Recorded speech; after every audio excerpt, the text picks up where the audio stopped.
7月20號，謝霆鋒發文公布消息，話佢老豆四哥謝賢走咗，享年89歲。冇幾耐，妹妹謝婷婷亦發文證實呢個消息。消息一出，成個娛樂圈都震動。嗰個我哋熟到唔可以再熟嘅四哥，今次真係同大家告別。講真，四哥呢一世真係活得夠瀟灑，夠盡興。佢嘅人生甚至比佢拍過嘅電影仲精彩。而隨住佢離開，外界亦留下3個最關心嘅問題。今日就同大家一個一個講清楚。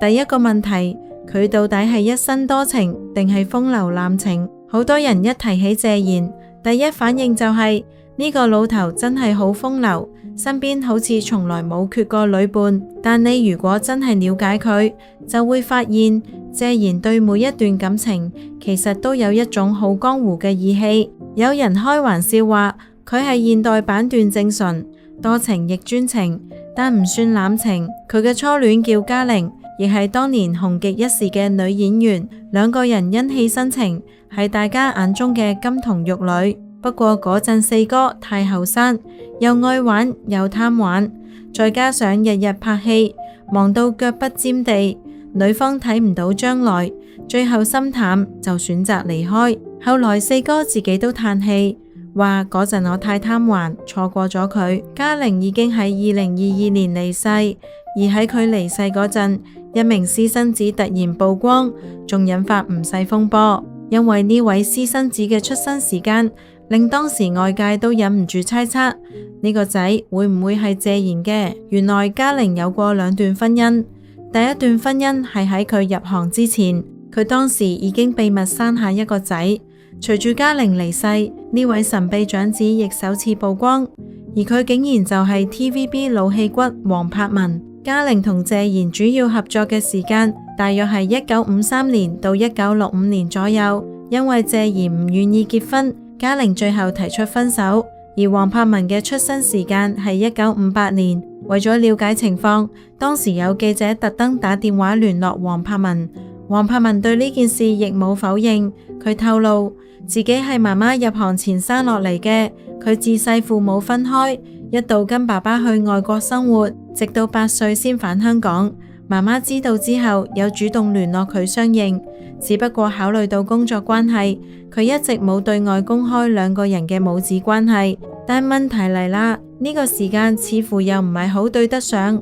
黃柏文生於1958年，嗰陣嘉玲23歲。黃柏文話自己係媽媽入行前生嘅，但嘉玲其實早喺1953年18歲嘅時候已經考入嶺光公司演員訓練班。1955年仲出演咗第一部電影《三妻奇案》。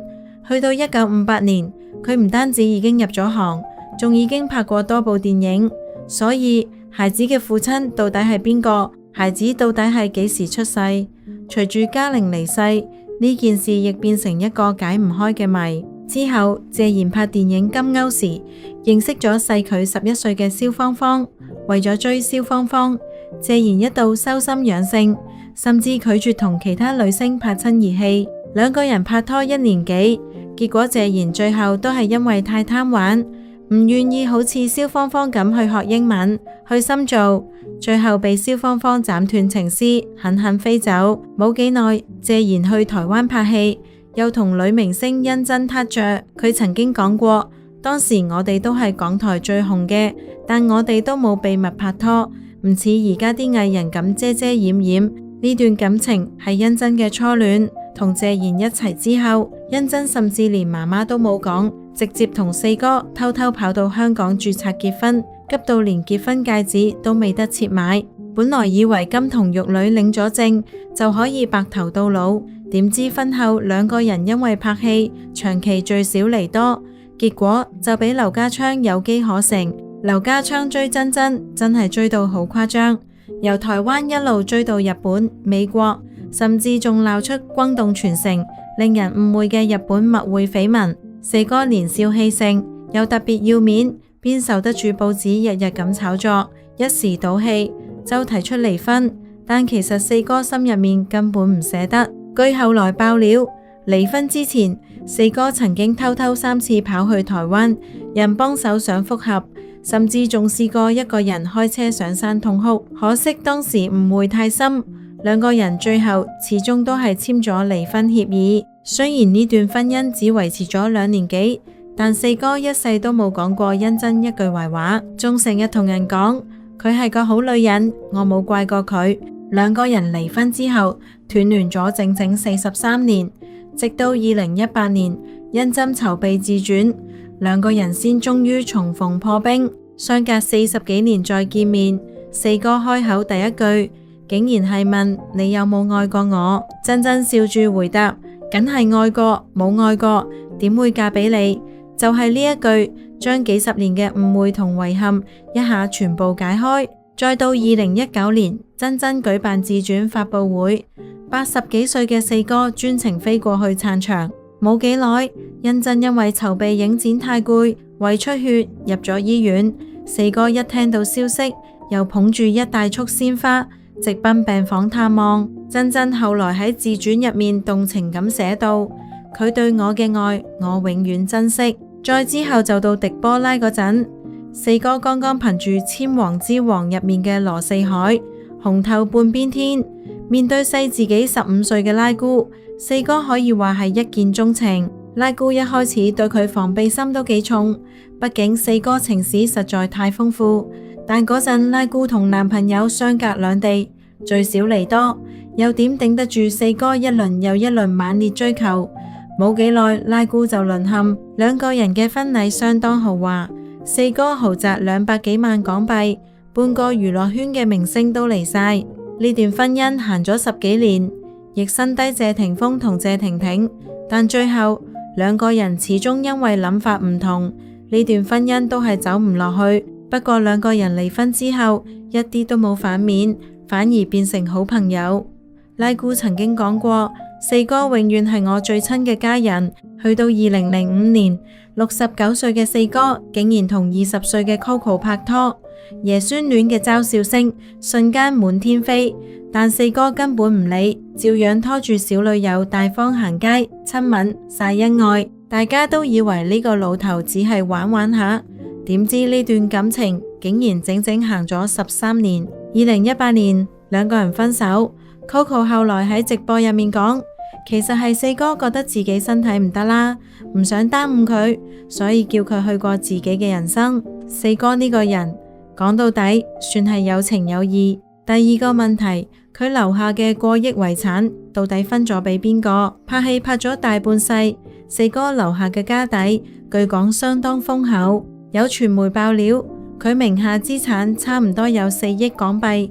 而四哥早早就已經立好遺囑，呢4億資產入面，有傳四哥直接攞出90%，成立孫子成長基金，全部指定留俾2個寶貝孫仔，亦即係 Lucas 同 Quintus。雖然呢筆基金交由前新抱張柏芝代為管理，但據講同時設下2條非常嚴格嘅規矩。第一，資金只可以用喺2個孫仔嘅教育同醫療上面。而且只要張柏芝將來改嫁，就會即刻失去代管資格。第二，張柏芝每個月都必須帶2個孩子去四哥墓前拜祭，信託機構會嚴格把關，確保柏芝只有管理權，冇所有權。至於親生仔女呢？謝霆鋒同謝婷婷兩兄妹，據講一共只係平分剩低嗰1成遺產，霆鋒分到香港淺水灣一套豪宅，婷婷就攞到四哥留下嘅珠寶首飾。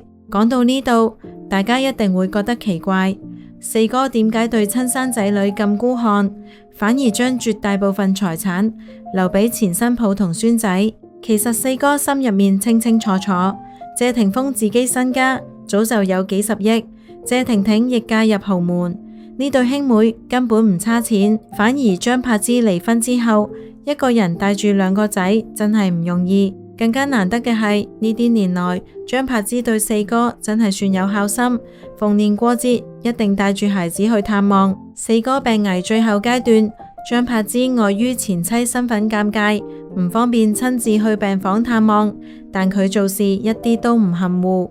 早喺7月中旬，佢就特登安排喺外國讀書嘅大仔 Lucas 緊急返國，等2個孫仔可以守喺病床前陪爺爺走完人生最後一程。四哥活咗一世，邊個真心對佢好，邊個真係對孩子負責，佢全部睇在眼內。佢之所以咁將絕大部分財產託付出嚟，就係因為佢早就睇清楚張柏芝呢啲年嘅付出同人品。老人家呢一招，既係幫兩個孫仔鋪好以後條路，亦係對呢個前新抱最深嘅一份認可。第三個問題，四哥臨走前幾年到底過得點樣？其實早喺2018年，四哥已經感覺到自己身體大不如前。呢個亦係佢選擇同小女友 Coco 分手嘅原因。2021年，佢接拍電影《殺出個黃昏》，拍完呢部戲之後，因為身體原因，佢已經好少公開露面。2023年，曾經傳出佢中風入院，後來證實只係重感冒引發哮喘。但講真，人年紀大咗，身體各方面的確已經唔同以前。後來佢出門基本上都要坐輪椅或者推住拐杖。為咗照顧好老豆，謝霆鋒特登請咗4個專業護工，24小時輪班照料。關於謝賢嘅死因，傳媒只係肺炎，但肺炎未必係真正根源，更加似係身體最後衰退、器官功能越嚟越差之下出現嘅一種情況。謝賢離世前1-2年，偶爾會喺3名保姆同司機陪伴之下，坐住輪椅外出散步。佢同以前一樣會同市民打招呼，